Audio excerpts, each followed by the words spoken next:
Audio video check কর, sound quality ঠিক আছে?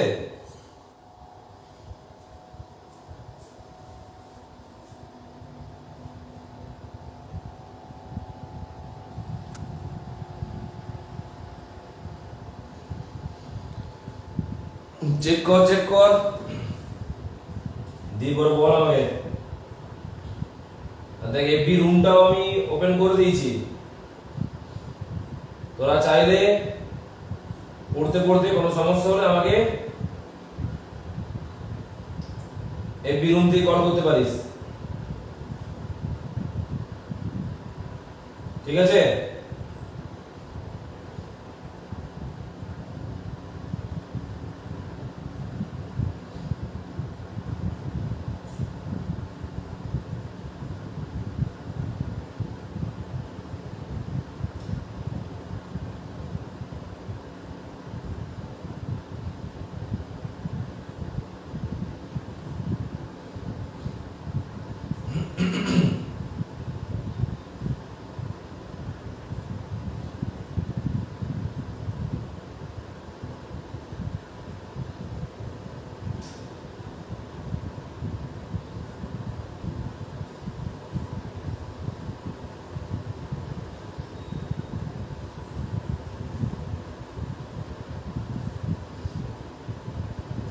ওকে,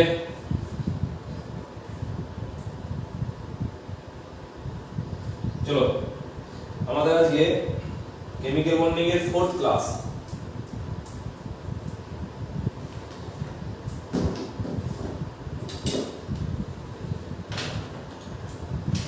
সবাই জয়েন হয়ে যাও, পেনে খালি একটু ভরে নিই।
ঠিক আছে, দেখ আমরা ছিলাম কোথায় না, তড়িৎ যৌগের উপাদান যৌগগুলির যোজ্যতার মান নির্ণয় করছিলাম। আচ্ছা বেশ, অর্থাৎ তড়িৎ যোজ্যতা, তড়িৎযোজী বন্ধন, তড়িৎযোজী যৌগ, এই তিনটে আমাদের পড়া হয়ে গেছে। অর্থাৎ তড়িৎ যোজ্যতা আমরা পড়ে নিয়েছি। এবারে আমরা পড়ব দ্বিতীয় ভাগ, সমযোজ্যতা। যেভাবে আমরা তড়িৎ যোজ্যতা পড়েছি সেভাবে পড়ব সমযোজ্যতা। তারপরে পড়েছি তড়িৎযোজী যৌগ, তড়িৎযোজী বন্ধন, এখানে আমরা পড়ব সমযোজী বন্ধন। আর পড়েছি তড়িৎযোজী যৌগ, এখানে আবার পড়ব আমরা সমযোজী যৌগ। ঠিক আছে, চলো তাহলে এক এক করে শুরু করা যাক। প্রথমে হবে সমযোজ্যতা, তারপর সমযোজী বন্ধন, তারপর সমযোজী যৌগ। তো প্রথম হেডিং করো সমযোজ্যতা।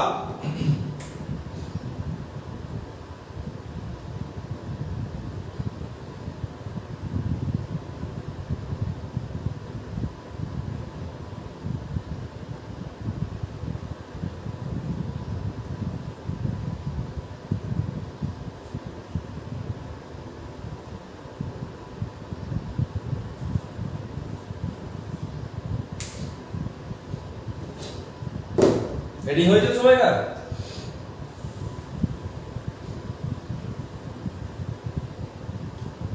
ওকে,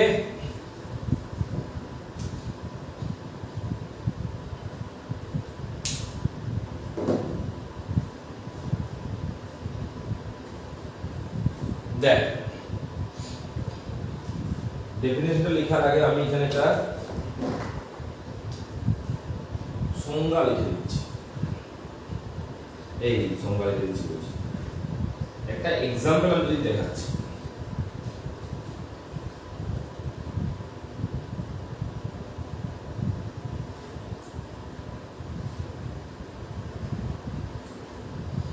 দেখ যে কোনো এক্সাম্পল আমি জাস্ট নিচ্ছি আর কি, যে কোনো একটা ধর একটা অণু নিচ্ছি, হ্যাঁ অণু Cl2,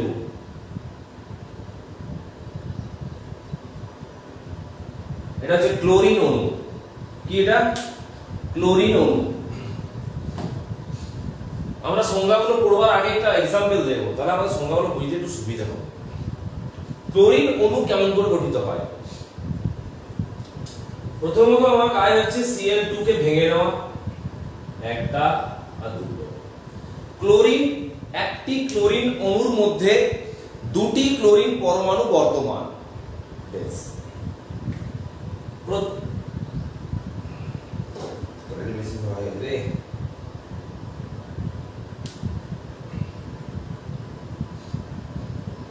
দেখ প্রত্যেকটি ক্লোরিনের অ্যাটমিক নাম্বার 70, 2,8,7।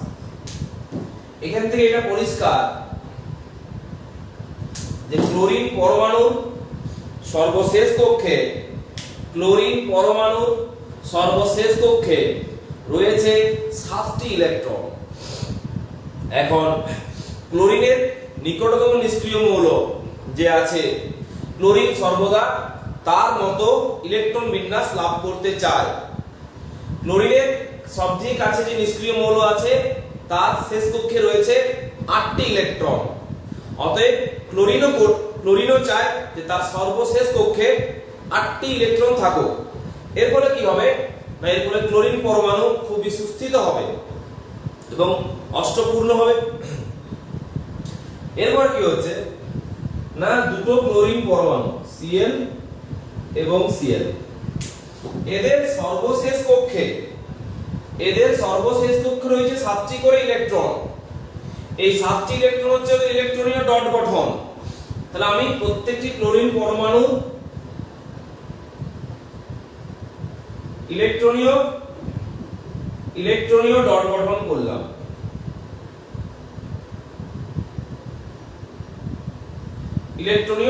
করলাম। দেখা যাচ্ছে প্রত্যেকটি ক্লোরিন পরমাণু সর্বশেষ কক্ষে ইলেকট্রন বিন্যাস 2,8,7। কেউই অষ্টপূর্ণ করতে পারেনি।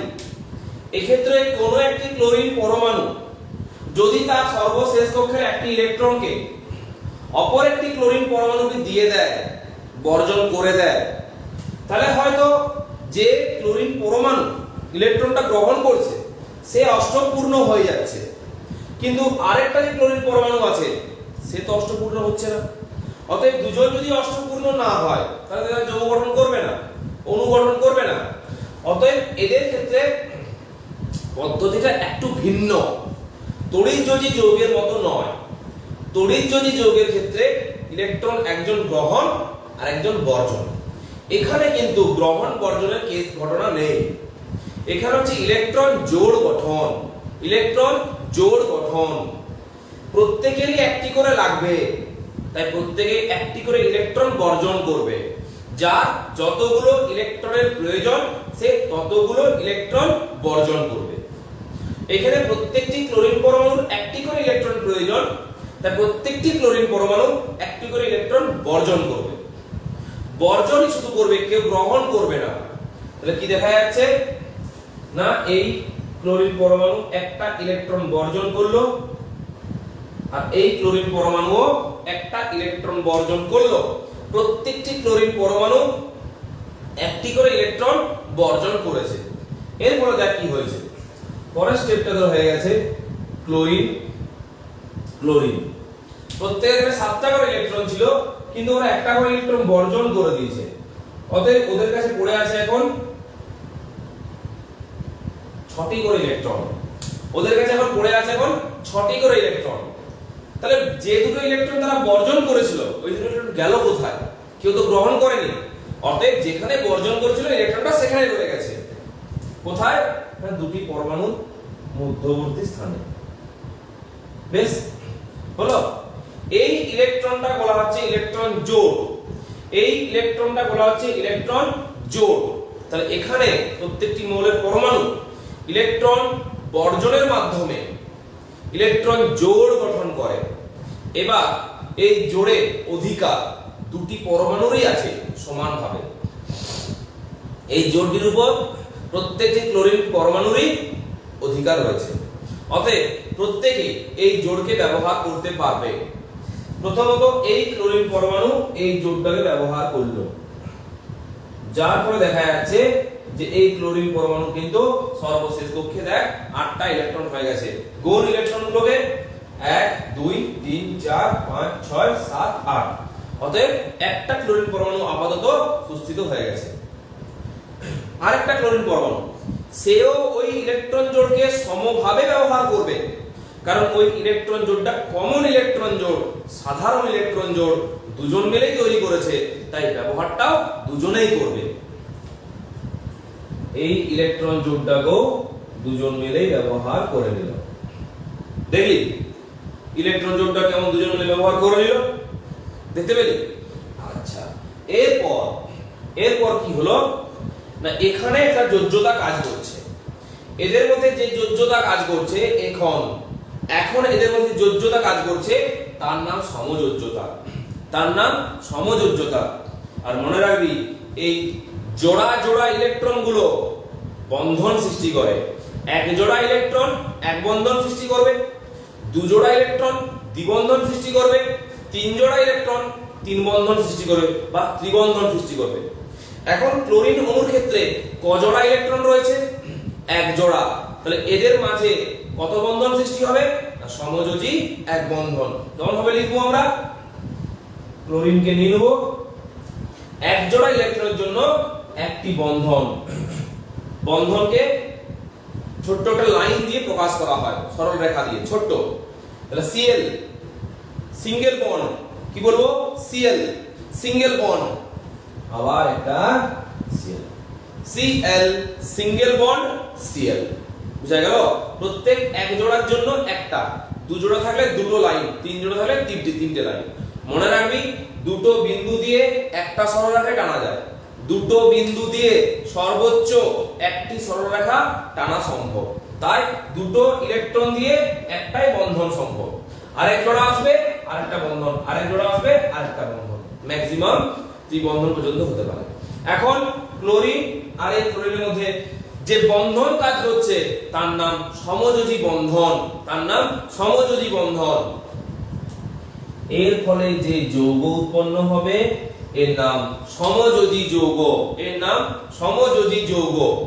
তাহলে এখানে যে যোজ্যতা কাজ করছে সমযোজ্যতা, এখানে যে বন্ধন কাজ করছে সমযোজী বন্ধন, এর ফলে যে যৌগ পাওয়া গেছে সমযোজী যৌগ। তিনটে জিনিস বোঝা গেল? সমযোজ্যতা, সমযোজী বন্ধন, সমযোজী যৌগ। এবং কেমন করে সেটা গঠন হচ্ছে। পরিষ্কার ব্যাপারটা? তাহলে আমরা সংজ্ঞাগুলোর উপর লিখতে পারি। এটা হচ্ছে একটা সমযোজী যৌগ।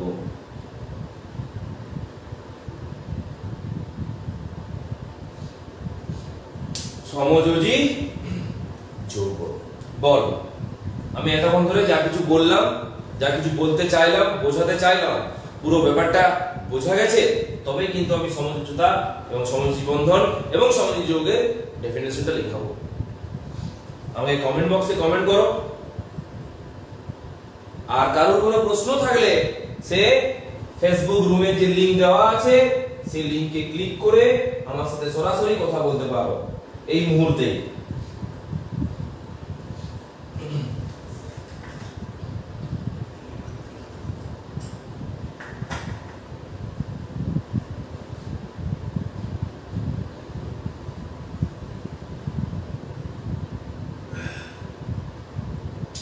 দীপু কমেন্ট করেছে যে বুঝতে পেরেছি বলে। আচ্ছা, অনেকে কমেন্ট করেছে। বেশ, তাহলে আমি সংজ্ঞায় চলে যাই। লেখো সমযোজ্যতার ডেফিনেশনটা।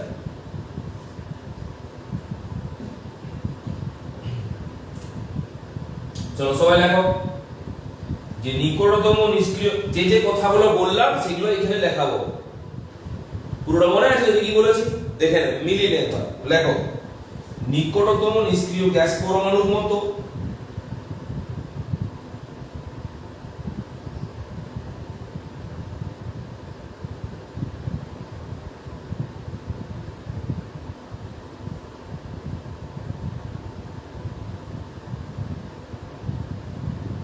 নিকটতম নিষ্ক্রিয় গ্যাস পরমাণুর মতো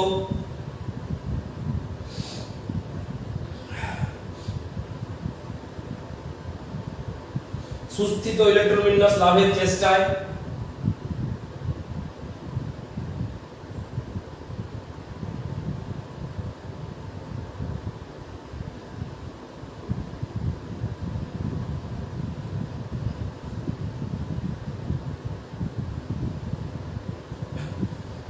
মনে রাখবি এই লাইভ ক্লাসটা লাইভ হলেও একদম কিন্তু সরাসরি লাইভ সম্প্রচার হচ্ছে না। আমার এতটা লেখা হয়ে গেছে কিন্তু এখন দেখাচ্ছে এতটা, তার মানে এতটা আমার পিছনে আছি। আমি তো লাইভটা দেখছি, লাইভটা আমিও দেখছি, সামনে আমার ল্যাপটপে লাইভটা অন আছে, কিন্তু মনে রাখবি সরাসরি কিন্তু সম্প্রচার হচ্ছে না, কয়েক সেকেন্ডের কিন্তু পার্থক্য রয়েছে, সেটা ইন্টারনেটের জন্য।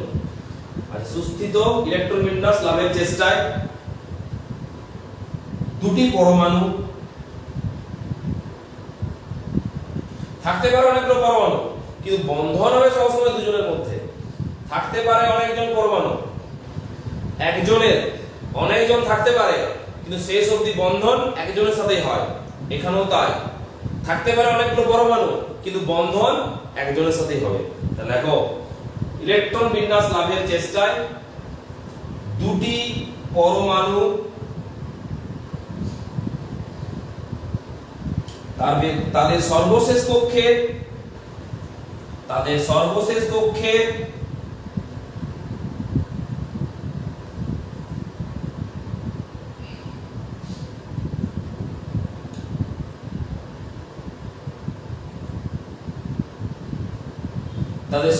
কক্ষে অযুগ্ম ইলেকট্রনগুলির মিলনে অযুগ্ম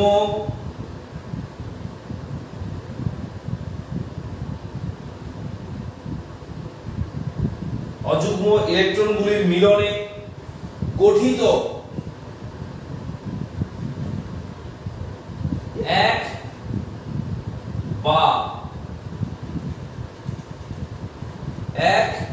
বা একাধিক ইলেকট্রন জোড়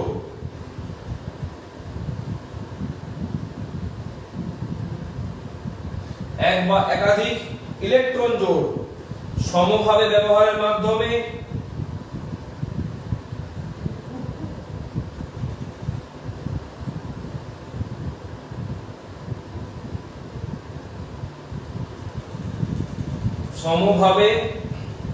ব্যবহারের মাধ্যমে নিজেদের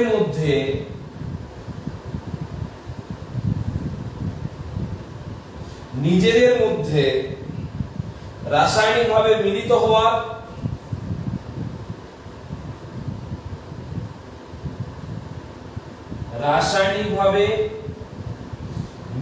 হওয়ার যে ক্ষমতা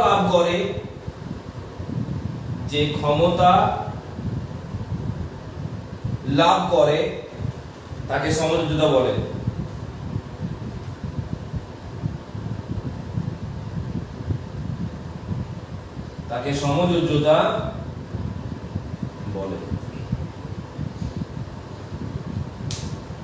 লেখা হয়ে গেলে পরে নেক্সট লিখবি। কি লিখবি? নেক্সট।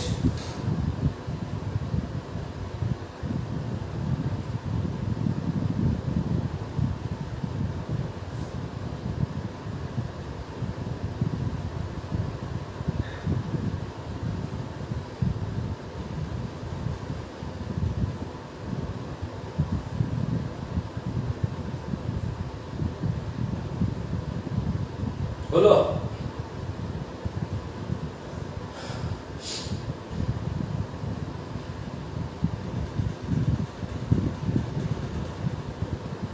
তোদের দেখ এগুলো কি বলতো, কেমিস্ট্রির ইনঅর্গানিক চ্যাপ্টার। ইনঅর্গানিক চ্যাপ্টার গুলো কেমিস্ট্রির একটু বোঝার চ্যাপ্টার, মানে এগুলো সেই অঙ্কের মতো বা ফিজিক্সের মতো। কেমিস্ট্রি তিনটে ভাগ, ইনঅর্গানিক, অর্গানিক আর ফিজিক্যাল। ফিজিক্যাল কেমিস্ট্রিটা গ্যাসটা হচ্ছে ফিজিক্যাল কেমিস্ট্রি, পর্যায় সারণী, রাসায়নিক বন্ধন এগুলো হচ্ছে ইনঅর্গানিক কেমিস্ট্রি, আর অর্গানিক হচ্ছে জৈব রসায়ন, আছে অর্গানিক তোদেরও। এখন এই ইনঅর্গানিক কেমিস্ট্রি এই চ্যাপ্টারগুলো, সব চ্যাপ্টারগুলো নয়, এই পর্যায় সারণী, কেমিক্যাল বন্ডিং চ্যাপ্টারগুলো কিন্তু খুব বোঝার চ্যাপ্টার, অঙ্কের মতো বুঝতে হয়। তো ধর পর্যায় সারণী হয়তো আমরা অফলাইনে পড়েছি, কপাল ভালো ছিল। এই কেমিক্যাল বন্ডিং এর মতো চ্যাপ্টার আমরা অনলাইনে পড়ছি। আমার প্রশ্ন যে তোদের এই চ্যাপ্টারটা অনলাইনে পড়তে সমস্যা হচ্ছে না তো কারো? হ্যাঁ, আমার প্রশ্ন কিন্তু ওটা নয় যে অনলাইন ভালো লাগে কিনা, অনলাইন ভালো লাগছে কিনা, এটা নয়। এই চ্যাপ্টারটা অনলাইনে পড়তে সমস্যা হচ্ছে না তো, বুঝতে, টপিকটা বুঝতে, শিখতে পারছিস তো? আচ্ছা, মুছে দিই। তারপরে আমরা চলে যাবো আমরা সমযোজী বন্ধনে।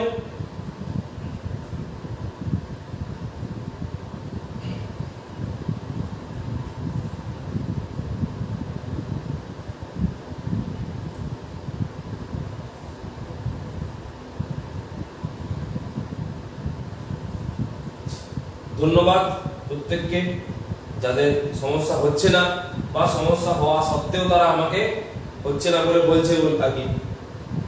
আচ্ছা দেখো, সমযোজী বন্ধন বলে কি কি আর মুখের উপর বলবে?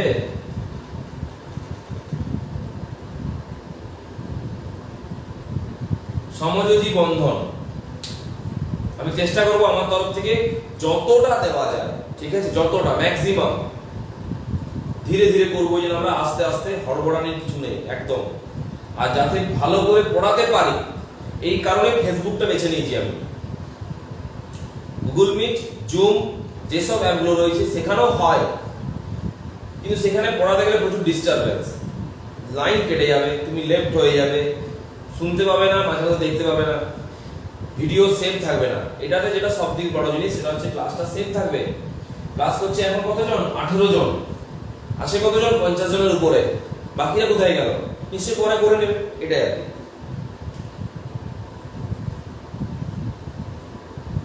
সমস্যা হচ্ছে না, ধন্যবাদ, শুনে খুবই ভালো লাগছে। প্রবলেম হচ্ছে না বলে, কারণ ধর যা খুশি হচ্ছে হোক, শিক্ষাটাকে ঠিক রাখতে হবে। শিক্ষা ঠিক রাখ, তাহলে পরবর্তীকালে ভিক্ষা করতে হবে। সমযোজী বন্ধন, এই যে এইটা হচ্ছে সমযোজী বন্ধন, এইটা, এই যে বন্ধনটা, এটা হচ্ছে সমযোজী বন্ধন। এটার নাম হচ্ছে সমযোজী এক বন্ধন।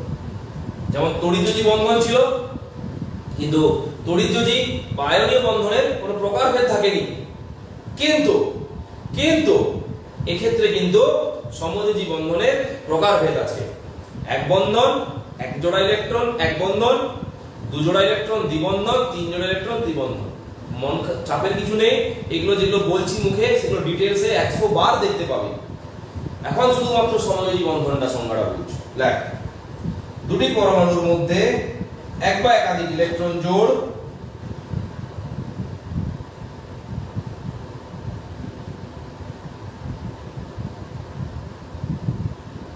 দুটি পরমাণুর মধ্যে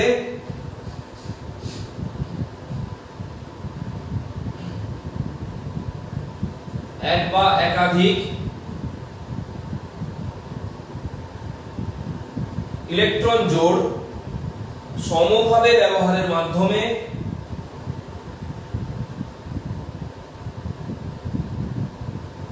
সমভাবে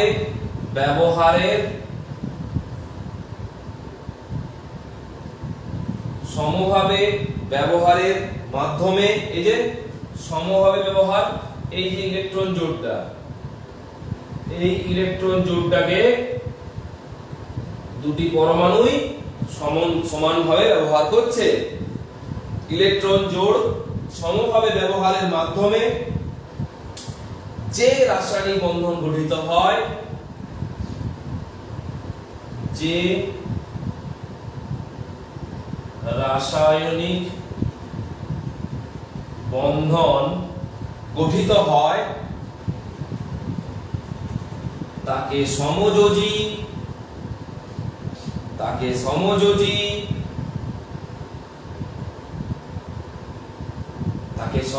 বন্ধন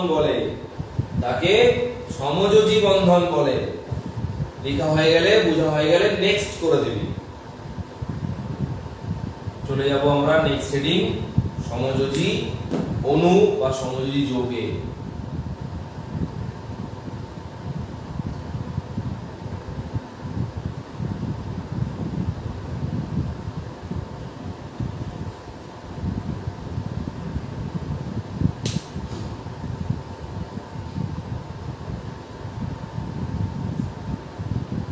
তবে যাই বল তাই বল,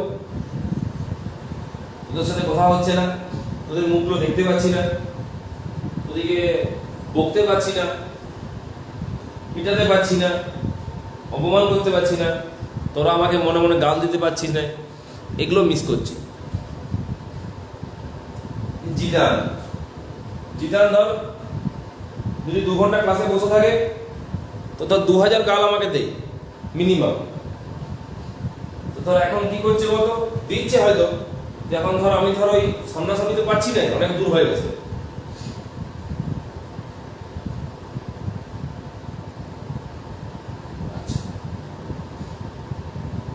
শুভম বলে দিয়েছে নেক্সট, তো চলো নেক্সট করি আমরা। সমযোজী অণু বা যৌগ, এই যে এই সমযোজিতার মাধ্যমে সমযোজী বন্ধন দ্বারা যে যৌগ গঠিত হচ্ছে সেটাই সমযোজী যৌগ বা সমযোজী অণু। চলো লেখো, একই বা বিভিন্ন মৌল, হ্যাঁ একটা কথা বলে দিই, শুধু যে একই মৌলের পরমাণু হবে এমন কিছু নয়, ভিন্ন মৌলও হতে পারে।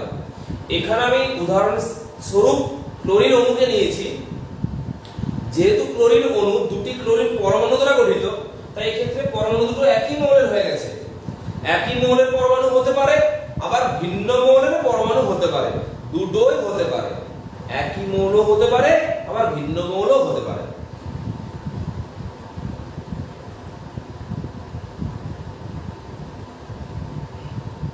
দেখ তোরা তো মিস করছিস, কিন্তু কি বলতো, আমি যে ধরনের জানি না ধরনটা ভালো না খারাপ, সেটা আমি বিচার করছি না, ভালো না হতেও পারে, কখন বলেছি যে আমার ধরনটা ভালো হতে হবে, কিন্তু আমি ধর যেভাবে তোদের সাথে ব্যাচে যেভাবে পড়াই, পড়াশোনা যেভাবে হতো আমাদের, ঠিক আছে, আমরা বিভিন্ন ধরনের গল্প করতাম, মজা করতাম, আনন্দ করতাম, তার সাথে সময় পেলে একটু করে পড়তাম, সেটা এখানে কিন্তু খুব মিস হয়ে যাচ্ছে। দেখ পড়ছি এখানেও, ওখানেও পড়তাম, ওখানে যা পড়তাম এখানেও তাই পড়ছি, কিন্তু বাকি প্রাসঙ্গিক যে জিনিসগুলো ছিল আমরা কি এসে পড়া শুরু করতাম?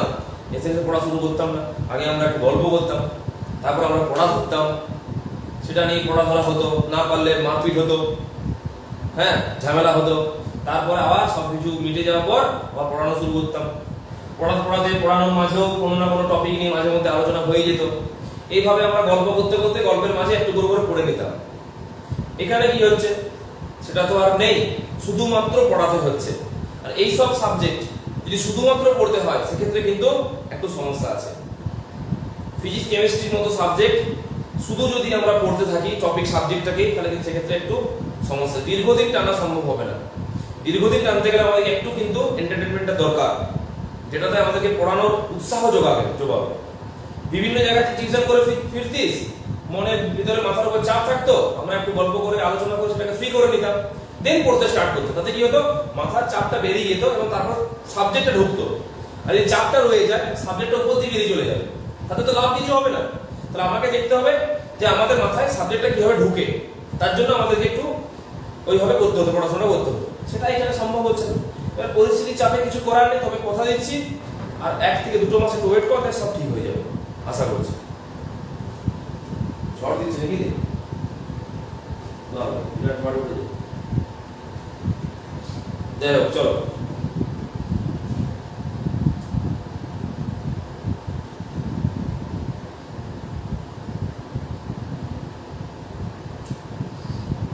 অঙ্গিরা বলছে আমি চাইলেও অফলাইন পড়তে পারবো না কোনোদিন। না, তা তুই পারবি না, তাহলে তুই ধর এই যে আমি এখানে যেভাবে পড়াচ্ছি আর ওখানে যেভাবে পড়াই দুটো কিন্তু পুরোপুরি ডিফারেন্ট। 180 ডিগ্রি ঘুরে আমি এখানে পড়াচ্ছি, আবার এখান থেকে 180 ডিগ্রি ঘুরে ওখানে আমি পড়াই। যদি কোনোদিন সুযোগ হয় তো অফলাইন পড়বি, আর না হলে অনলাইনে পড়। এটা কিন্তু বাস্তব যে আমাদের কাছে মানে আমার কাছে কিন্তু অনলাইনটা পুরোপুরি ডিফারেন্ট। বাকিরাও জানে সেটা, তুই হয়তো অফলাইন ক্লাস করিস নি, হয়তো জানিস না ব্যাপারটা, বাকিরা জানে যে আমরা অফলাইনে কেমন করে পড়াশোনাটা করি। বাইরে থেকে যদি শুনে ভাবে না, বুঝতেও পারবে যে পড়াশোনা হচ্ছে বলে, তার মধ্যেও আমাদের হয়ে যায়। এটাই আর কি, কিন্তু এখানে ধর সেটাই হচ্ছে, কিন্তু ওই প্রাসঙ্গিক জিনিসগুলো নেই, উপসর্গগুলো বাদ হয়ে গেছে। যাই হোক, গুগল মিটে আমি আসছি রিসেন্টলি, এই সপ্তাহের মধ্যে আমি দিন দেবো। ওকে, আমি রেডি করে নেই টাইমগুলো, সব ক্লাসে তো রেডি করতে হচ্ছে। আমরা গুগল মিটে আসবো, গুগল মিটে এসে পড়া করবো, কথা বলবো, গল্প করবো, সবাইকে কোথাও শেয়ার করবো, সবকিছু হবে গুগল মিটে।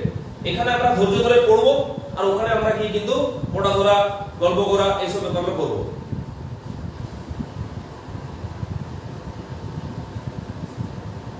সব বুঝতে পারছি।